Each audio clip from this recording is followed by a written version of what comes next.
I can't believe it's been 10 years.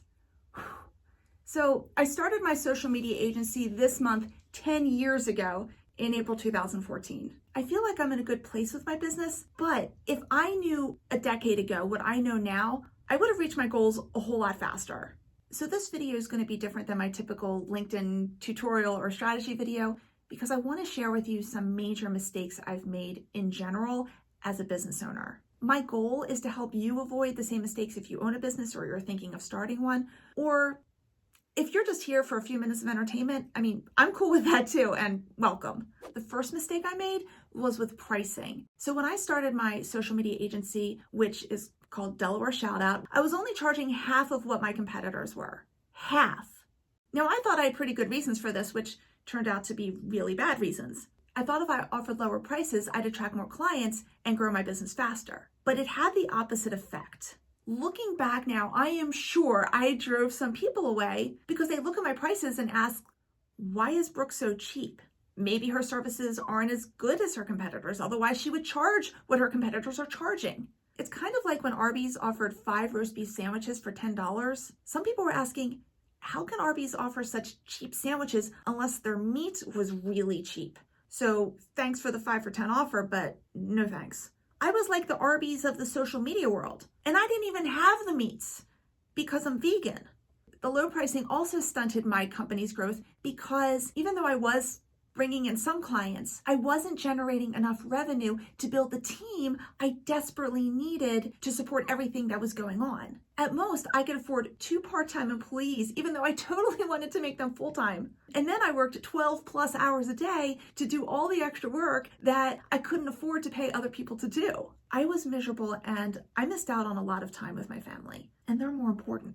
And even with all that, I still kept my dirt cheap pricing for way longer than I should have because I didn't think I was worth more. It didn't matter that when I started my company, I already had more than 2 decades of experience in copywriting, in business development, and marketing. I didn't think I was worthy of charging fair market prices because my company was new. What kind of logic is that? What did the newness of my company have to do with the value of my services? Nothing. And it turns out I've learned that a lot of entrepreneurs, when they're starting their own company, they fall into the same trap. It doesn't matter how long you've been in business. If you offer a product or service that's valued at a certain price, charge what it's worth. The second mistake I made was not niching down sooner. I started by offering social media services in, at the time, were the top social media platforms: Facebook, Instagram, LinkedIn, and Twitter. And I did email marketing. And a couple clients asked me to write press releases, so I did it. And one client asked me to ghostwrite a book. So I ghost wrote an entire book, which it turns out is a lot of work.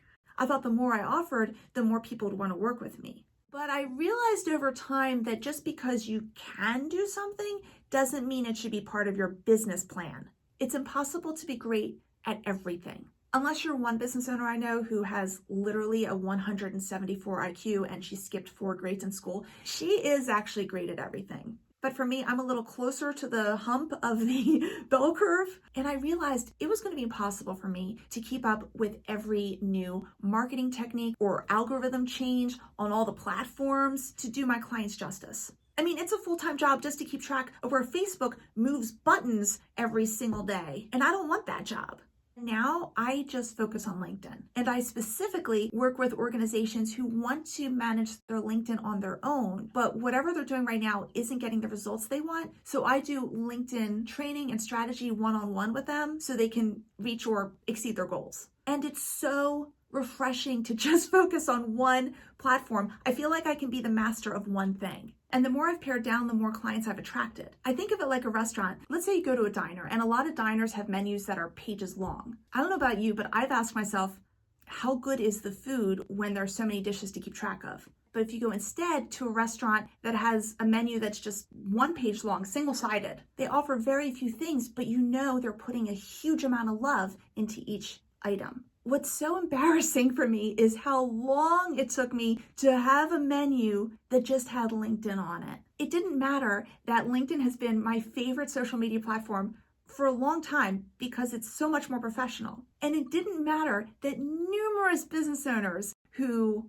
are wiser than me, who have been in business longer than me, who have proven success, have urged me for years to pare down to LinkedIn because they knew that's where my passion was. And that brings me to my third mistake. I wasn't coachable. I'm sure I told myself, sure, I trust these business owners' wisdom, but if I really did, I would have gone straight to LinkedIn way sooner. And going back to the first mistake I made, I was also advised by several successful business owners to raise my prices. And I was super slow on acting on that. I wasted years spinning my wheels because I wouldn't listen. And know what's so ironic about all this? I'm a LinkedIn coach. I depend on having clients who are coachable, who are open-minded and willing to change. So don't you think that I should be open-minded and willing to change? So one thing I'm continuing to work on is to be coachable. And I think I'm getting better because I realized I don't have everything figured out. And really none of us do, except maybe that business owner with the 174 IQ, maybe.